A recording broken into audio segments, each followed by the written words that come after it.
माछीमा नजाऊ न दसैँ तल पानीमा माछीमा नजाऊ न दसैँ तल पानीमा छेकी बारी दुवाली महाकालीमा Everyone, it's going to be a new podcast. This is the podcast from home. I hope you all are staying at your home. सबैजना घरमै बस्नुहोस् है, लकडाउनको राम्रो पालना गर्नुहोस्। यो कोरोना विरुद्धको युद्ध जित्नको लागि जरुरी रहेको छ। यो कोरोना संक्रमणको समयमा छिमेकीले हाम्रो सीमाना मिचेर बाटो बनाएर बाटोको उद्घाटन समेत गरेको छ। यो कोरोना युद्ध जिते पछाडि, यो कोरोना संक्रमण सकिए पछाडि छिमेकीलाई राखेर सोध्नु पर्नेछ, भाइ तैले खोजेको चाहिँ के हो भनेर। नेपाल सरकारले पहिलो पल्ट 1816 को सन्धि पछाडि, जुन सन्धिले मेची र महाकाललाई बोर्डर मानेर छोडेको सन्धि थियो, त्यो सन्धि पछाडि पहिलो पटक रिपियाधुरा क्षेत्रलाई आफ्नो नक्सामा समेटेर नक्सा सार्वजनिक गरेको छ। यो ऐतिहासिक कामको हामीले तारिफ गर्नै पर्छ।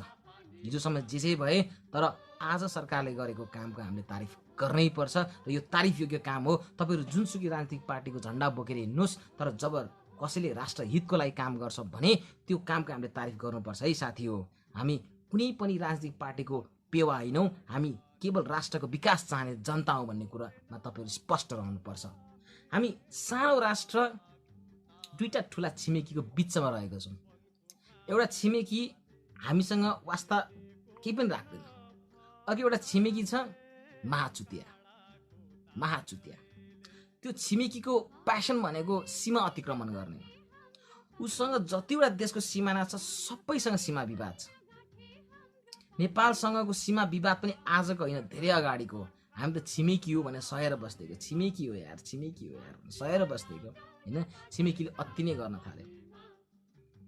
हाम्रो सीमामा यतिसम्मको घटनाहरू घटेको छ कि राति सुत्दा नेपाली भएर सुतिरहेको नेपाली बिहानी उठ्दा इन्डियन भइरहेको छ क्या। रातारात सीमा स्तम्भ सारेर, रातारात उनीहरूको सीमामा तैनात प्रहरी सारेर दादागिरी देखाइरहेको छ सिमानामा। यो पछाडि प्ले भइरहेको एपिसोड हेर्ने कथाको सिमानाको कथा भन्ने एपिसोड हो। यो तपाईहरुले एकचोटि हेर्नै पर्छ। हाम्रो नेपाली दाजुभाइहरूले सिमानामा कस्ता घटनाहरू भोगिरहेका छन् भनेर। हामी त यहाँ बसेर हामी त युट्युबमा हेरिरहेका छौँ, फेसबुकमा कराइरहेका छौँ हैन, तर साँच्चै सिमानामा बसेका दाजुभाइहरूले फेस गरिरहेको समस्या चाहिँ यहाँ गएर हेर्नुपर्छ है तपाईहरुले। अनि यो जुन अहिले सरफेसमा आएको लिपियाधुरा क्षेत्र रहेको छ, यतिखेर इन्डियन मिडियाले नाना थरीका कुराहरू गरिरहेका छन्, तर जति नै कुरा गरे पनि त्यो क्षेत्र भनेको हाम्रै क्षेत्र हो। 1816 को सन्धिमा जुन क्षेत्रलाई चाहिँ जुन पश्चिमको बोर्डरलाई चाहिँ महाकाली भनेर छुट्याइएको छ, त्यो महाकाली भन्दा यताको क्षेत्रमा पर्छ त्यो लिपियाधुरा क्षेत्र भन्ने। त्यो लिपियाधुरा, कालापानी, लिपुलेख पास सबै नेपालमै पर्दछ। मात्र एउटा गल्ती के भयो भन्दाखेरि पुराना शासकहरूले त्यसका बारेमा राम्रोसँग ध्यान दिन सकेनन्। टाढा पनि थियो, धेरै राम्रोसँग ध्यान पनि दिन सकेनन्। अनि यसलाई चाहिँ एउटा सिम्पल रूपमा लिइदिए क्या त्यसलाई चाहिँ है। त्यसमा धेरै मान्छेहरू पनि बसिरहेका थिएनन्, तर त्यहाँका मान्छेहरू पनि त नेपाली हो भन्ने कुरो चाहिँ सरकारले बिर्सिनु हुँदैन थियो। बिर्सेको थियो, तर सरकारले त्यो गल्ती सच्याउँदै आएको छ, अब सच्याउँदैछ है। अब यो लिपियाधुरा क्षेत्र त्यो हाम्रै हो, तर पनि इन्डियन मिडिया पागल जस्तो कराइरहेको छ। इन्डियन मिडिया अब देश चाहिँ चुतिया, मिडिया त्यतिकै चुतिया भइहाल्छ।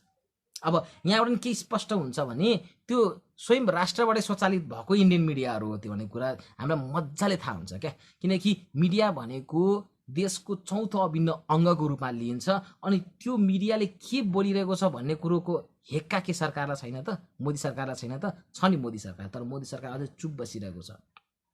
हाम्रो मिलिन्द रिजाल सरले राम्रो एन्सर दिनुभएको थियो हाम्रो त्यो चुतिया पत्रकार के अरे अर्णव गोस्वामीको इन्टरभ्यूमा। राम्रो जवाब दिनुभएको थियो उहाँले। हो, जब राष्ट्रहितको कुरा आउँछ, जब सिमानाको कुरा आउँछ, त्यतिखेर हामी सबैजना अपोजिसन पार्टी होस् अथवा रुलिङ पार्टी होस्, हामी सबैको एउटै धारणा हो। र त्यो धारणाले के भन्छ भने लिपियाधुरा क्षेत्र हाम्रै क्षेत्र हो, त्यो हाम्रै नक्सामा पर्नुपर्छ। हो, अब इन्डियन मिडियाले अर्को एउटा आरोप लगाइरहेछ कि हामीलाई चाहिँ चाइनाले सपोर्ट गरिरहेको छ अरे, हामी चाहिँ चाइनिज पपेट हो अरे क्या। हो, कस्तो के अब आफ्नो जिउको चाहिँ के अरे भैँसिनी नदेख्ने, अर्काको जिउको जुम्रानी देख्ने भने जस्तो भयो क्या यो चाहिँ। पपेट को थियो भन्ने कुरो त हामी सबैलाई थाहा छ नि त है। इन्डिपेन्डेन्स डे कसले मनाउँछ भनेर पनि थाहा छ नि हामीलाई। हो, आजसम्मको यो एक्जिस्टेन्समा नेपाल त नेपाल जन्म हुँदा त अझ इन्डियाको जन्म पनि भएको थिएन क्या। त्यतिखेर इस्ट इन्डिया कम्पनीमै त्यो सानो राष्ट्रको रूपमा थियो क्या होइन। इन्डियाको जन्म पनि भएको थिएन। त्योभन्दा अगाडिदेखि नै हामी एक्जिस्टेन्समा रहेको छौँ। अनि यो हाम्रो एक्जिस्टेन्सलाई त्यो क्वेसन मार्क गर्ने अनि हामीलाई पपेट भन्ने इन्डियन मिडियाले किन आफूतिर एकचोटि हेर्दैन क्या? किन हेर्दैन क्या? 1.5 बिलियन उसको पपुलेसनलाई उसले चुतिया बनाइरहेछ क्या हो। उसले फ्याक्टलाई भड्काइरहेछ। फ्याक्टले सिधै भन्छ महाकालीलाई हामीले बोर्डर मानेकै हो। अनि त्यो महाकाली पछाडिको लिपियाधुरा क्षेत्र कहाँ पर्छ भन्दाखेरि नेपालमै पर्छ। That's a very straight fact है। अनि यो इन्डियन मिडियाको आरोप प्रत्यारोप सुन्दाखेरि होइन अलिकति दुःख लाग्छ क्या हो। दुःख कतिखेर लाग्छ भन्दाखेरि चाहिँ शासकहरूले सही टाइममा सही काम गरेनन्। सीमाको कुरालाई लिएर सिरियस कहिले पनि भएनन् हो। सिमानामा बसेका मान्छेहरूलाई लिएर कहिले पनि सिरियस भएनन्। राजाको शासन हुने टाइममा राजाले दरबारभन्दा बाहिर खासै केही पनि देखेनन्। त्यसपछि आएको बहुदलीय सरकार पनि बालुवाटारभन्दा बाहिर खासै धेरै निस्किन सकेन हो। अब अहिले आएर जनतामा कन्सियसनेस आएको छ क्या। जनतामा कन्सियसनेस आइसकेको छ हो। हाम्रो यो लिपियाधुरा क्षेत्रको यो जुन विवाद थियो त्यो विवादको कुरामा पनि अब हाम्रो सरकारले दिएको पहिलाको सुरुको स्टेटमेन्टहरू हेर्यो भने हाँसउठ्दो स्टेटमेन्ट छ क्या हो। मलाई त थाहै छैन भनेर भनिदिन्छ क्या। 80 किलोमिटरको बाटो बनाएको थाहा छैन। मान्छेलाई लोकल लेभलका जनतालाई थाहा भइसक्यो। सरकार देश चलाउँछ भने सरकारलाई थाहा छैन। उसको सीमामा के भइरहेछ भनेर देश हाँक्छु भन्नेहरूलाई थाहा छैन। यो जस्तो हास्यास्पद कुरा त के हुन सक्ला र क्या हो। तर अब चाहिँ यो कदम डगमगाउने बेला होइन है। अनि अर्को कुरा त इन्डियन मिडियाले चाहिँ के भन्दै थियो भन्दाखेरि चाहिँ हामीसँग यति आर्मी छ उति आर्मी छ होइन। हामीले चाहिँ चाह्यो भने चाहिँ नेपाललाई चाहिँ एकैचोटि त्यो हामी तहस नहस बनाइदिन सक्छौँ भनेर दायाँ बायाँ फुइलाएको छ होइन। हामीले चाइनालाई पनि लखाटेको दोक्लमबाट रे। फ्याक्ट त हामीलाई पनि थाहा छ नि डोक्लममा को पछाडि सरेको भन्ने कुरो त फ्याक्ट त हामीलाई पनि थाहा छ नि त हो। अनि जुन यो युद्धको कुरा गरिरहेको छ एउटा कुरो चाहिँ कान खोलेर सुने हुन्छ क्या। युद्ध जित्ने भनेको खासमा चाहिँ कोसँग को कति पावरफुल भनेर चाहिँ होइन क्या हो। युद्ध जित्ने भनेको खासमा भनेको चाहिँ कसको ठुलो आँट छ भन्ने कुरा डिफाइन गर्छ हो। अनि त्यो जब आँटको कुरा आउँछ त्यतिखेर चाहिँ पक्का पनि फर्स्ट वर्ल्ड वारदेखि लिएर सेकेन्ड वर्ल्ड वारदेखि लिएर हरेक युद्धमा बहादुरी देखाएको गोर्खा रेजिमेन्ट र गोर्खा राइफल्स अझैसम्म पनि एक्जिस्ट गर्छ। अब इन्डियाकै कुरा गर्ने हो भने पनि इन्डो पाकिस्तान वारमा सबैभन्दा बढी ब्लड गोर्खा रेजिमेन्टले बगाएको छ। फ्रन्ट रोमा बसेर युद्ध गरेको छ क्या हो। त्यो रगत त हामीमा पनि त पास आउट भएर आएको छ नि त हो। अब यो जुन युद्धको कुरा गर्दैछ यो युद्धको कुरा गर्दाखेरि एउटा सानो एक्जाम्पल पुटअप गर्छु।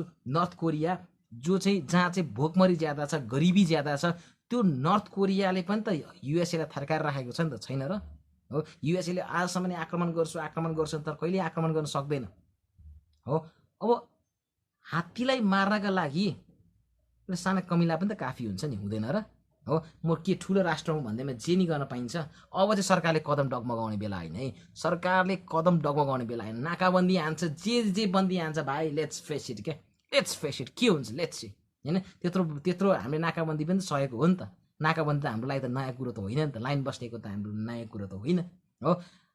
यो युद्धमा चाहिँ अब यो स्टेप लिइसके पछाडि चाहिँ सरकारले कदम डगमगायो भने चाहिँ हाम्रो जुन यो वीरताको कथा छ ब्रेभ गोर्खासको कथा छ त्यसमा चाहिँ ठुलो क्वेसन मार्क हो क्या। ठुलो क्वेसन मार्क हो। Are we the brave Gorkhas भनेर चाहिँ ठुलो क्वेसन मार्क हुन्छ। अनि यो सबै आजसम्म सबै देश बिगारेको भनेको फेरि देश हाँक्नेहरूले हो। 1816 को सन्धिको टाइममा पनि हाम्रो योद्धाहरूले हाम्रा पुर्खाहरूले युद्ध व्यापक लडेको हो। धेरै ठाउँबाट ब्रिटिसहरूलाई भगाएकै हो। तर पनि देश हाँक्छु भन्नेहरूले चाहिँ डराएर त्यो ट्रिटीमा गएर साइन गरेको छ क्या। सरेन्डर हाम्रो पुर्खाले गरेको होइन हाम्रो आर्मीले गरेको होइन क्या। सरेन्डर कसले गरेको छ सरकारले गरेको छ। देश हाँक्छु भन्नेहरूले कदम डगमगाउँदाखेरि हालत यस्तो हुन्छ क्या हो। देश हाँक्छु भन्नेहरूले कदम डगमगाउनु भएन नि त। अरू कुरा त हामी पनि त फेस गर्नको लागि तयार छौँ नि त। जब सीमानाको कुरा आउँछ जब राष्ट्रियताको कुरा आउँछ जब आइडेन्टिटीको कुरा आउँछ होइन we are ready to face क्या। हामी भोलि यहाँ काठमाडौँमा चाहिँ काठमाडौँमा चाहिँ इन्डियाको झन्डा हल्लाएर चाहिँ हामी चाहिँ भोलिदेखि चाहिँ भारत भाग्य विधाता भनेर गीत गाउनु त हामी पनि त सजिलो तयार हुन सक्दैनौँ नि त हो कि न त हो। सो यतिखेर चाहिँ सरकारले कदम डगमगाउनु हुँदैन। सरकारले जुन स्टेप लिएको छ त्यो स्टेपलाई चाहिँ यस द्याट्स आवर्स, हाम्रो हो भने हाम्रो हो क्या, स्ट्रेट टक हो क्या, दायाँ बायाँ कुरै छैन क्या हो। फायर चल्छ एक दुई राउन्ड फायर गर्ने हो, डराउने कुरै छैन हो। जसले आने त्यसले जाने, पछि गएर बरु टेबल टक गरौँला है, वाट्स द मिटिङ पोइन्ट भनेर है। त्यही भएर यतिखेरको टाइममा सरकारले कदम टकमगाउनु भएन। इन्डियन मिडिया चुतिया हो, सबलाई थाहा छ, चुतिया हो, जे नि बोलिदिरहेको हुन्छ, जे नि बोलिदिरहेको हुन्छ, जे नि भनिदिरहेको हुन्छ, यत्रो सानो कुरालाई पहाड बनाइदिरहेको हुन्छ होइन। त्यो एउटा आज तकको मलाई अहिलेसम्म एपिसोड याद छ क्या, ड्राकुला स्टोरी भनेर देखाइदिएको थियो एकचोटि। साँच्चीकै ड्राकुला आएछ कि क्या हो भने म हेरेर बसेँ 3 घन्टाको एपिसोड देखाइदियो हो। पुरा लिएर जान्छ, क्यामेरा लिएर जान्छ हो, के अरे अनि के भन्छ भने कहीँ नजाइए हम आएंगे छोटी ब्रेक की बात भन्छ। लास्टमा गएर 3 घन्टापछि लगेर कुकुरको हड्डी देखाइदियो क्या, साला चुतिया 3 घन्टा वेस्ट बनाइदियो क्या मेरो है। अब त्यस्तो इन्डियन मिडिया छ। त्यो इन्डियन मिडियाको एउटा सानो गल्तीले गर्दाखेरि पनि त होटल ताजको बम ब्लास्टमा त्यतिखेर पनि धेरैले ज्यान गुमाउनु पऱ्यो नि त हो। अब यो इन्डियन मिडियाको कुरा यस्तै हो, छोडिदिउँ। तर अब चाहिँ के भनेको, अब चाहिँ के छ भन्दाखेरि चाहिँ हाम्रो पनि डेफिनेसन अलिकति फरक बनाउने बेला आएको छ क्या। अब चाहिँ हामी चाहिँ ब्रेभ गुर्खाज मात्रै होइन क्या, सेल्फ सफिसियन्ट ब्रेभ गुर्खाज भनेर पनि बनाउने बेला आएको छ क्या। कति मलाई कस्तो चित्त दुख्यो भन्दाखेरि चाहिँ इन्डियन मिडियाले के आरोप लगाइरहेको थियो भन्दाखेरि चाहिँ यो नेपालकोहरू तेल पनि हाम्रैबाट लिएर जान्छ, चामल हाम्रैबाट लिएर, सब थोक हाम्रैबाट लिएर जान्छ, अनि यो यिनीहरू चाहिँ चाइनाले उचाल्यो भन्दैमा चाहिँ किन बढी उफ्रिएको हो, हामीले नाकाबन्दी गरेर त यिनीहरू चाहिँ भोकमरले मर्छ भनेर होइन। अब त्यहाँ रिस नि उठाएको छ, चित्त नि दुखेको छ। चित्त यस हिसाबले कि हामी अझैसम्म सेल्फ सफिसियन्ट हुन सकेको छैनौँ, तर हुने क्रममा चाहिँ छौँ है। धेरैवटा कुरा चाहिँ अहिले त राम्रो हुँदै गइरहेको छ, राम्रो पोजिटिभ स्टेप पनि हेर्नुपर्छ हामीले, राम्रो पनि हुँदै आएको छ होइन। अझ राम्रो हुनु पऱ्यो, हामी सेल्फ सफिसियन्ट बन्न सक्नु पऱ्यो क्या हो। We should be the next power in this south Asia क्या हो। हामी चाहिँ एक्जिस्टेन्सको नाममा चाहिँ साउथ एसियाको चाहिँ पहिलो कन्ट्री मध्येमा पर्छौँ हो। अब तर यो एक्जिस्टेन्सको कुरामा मात्रै पऱ्यौँ क्या, विकासको कुरामा चाहिँ पऱ्यौँ। अब अलिकति विकासोन्मुख कामहरू गर्नु पऱ्यो, नेताहरूले चुतियागिरी अलिकति कम गर्नु पऱ्यो क्या, नेता चुतियागिरी अलिक कम गर्नु पऱ्यो होइन। अनि हामी आफै पनि अलिक सजग हुनु पऱ्यो क्या। वी टक अबाउट द चेन्जेसको बारेमा कुरा गर्छौँ, तर चेन्जेसको लागि स्टेप चाहिँ लिन डराउँछौँ क्या। We search for easy escape. जसलाई पनि एक्जिस्टेन्सको चिन्ता छ, तर त्यो चिन्ता जायज पनि हो होइन। तर हाम्रो ट्रेन्ड कस्तो छ भन्दा we search for easy escape क्या। कसैलाई ब्लेम गरिदिने, इजी स्केप खोजिदिने होइन। हामी बाहिर जान्छौँ, बाहिरको पिआरको चक्करमा हामी भुल्छौँ, पिआर लिन्छौँ, त्यहीँ बस्छौँ होइन। त्यहाँ बसेर हामी देश चलाउने नेताहरूलाई गाली गरिरहेका छौँ। हामीले त्यो राइट छैन क्या, हामी बाहिर बसेर देश चलाउँदै गरेको नेतालाई गाली गर्नको लागि क्या हो। So let's be the change हामी आफै बन्नुपर्छ होइन। तपाईँहरू बाहिर हुनुहुन्छ, आउनुहोस्, फर्केर आउनुहोस्, स्किल सिकेर आउनुहोस् होइन। पिआरको चक्करमा नलाग्नुहोस्, स्किल सिकेर नेपालमा आएर इम्प्लोइमेन्ट अपर्च्युनिटिज क्रिएट गर्नुहोस्। नयाँ कुरा के देखाउनुहोस् तपाईँहरू पनि हो। अब उता बसेर पिआर लिएर अनि पुरा त्यो टेबलमा बसेर सरकारलाई गाली गर्नु त अलिक सुहाउँछ जस्तो त मलाई लाग्दैन है। अनि नेपाल सधैँ यस्तो उस्तो होइन। अर्को तपाईँको 100 इयर्स पछाडि पनि तपाईँ हामीले सुन्नुपर्ने कुरा यही हो क्या। अबको अर्को 100 इयर्स पछाडि सीमा विवाद हुँदा नि यही कुरा सुन्ने त हामी। So let's be the change लिएर आउँ न। Let's be the change. Let's not only be the brave Gurkhas, let's be self-sufficient brave Gurkhas. डेफिनेसनलाई थोरै चेन्ज गरिदिउँ न हामी पनि। Okay, this much for today. Have a good time. Have a wonderful time. अलिकति मोबाइलले दुःख दिइरहेछ आज है, आफै पज आफै प्ले भइरहेछ है। ओके, भिडियो कस्तो लाग्यो कमेन्ट डाउन। तपाईँहरूको विचार विमर्श के छ, तपाईँको विचारमा के आइरहेछ comment down. And if you are new to the channel, keep subscribing. Update हुँदैछु है कन्टेन्ट वाइज है। Okay, have a good time. जय नेपाल।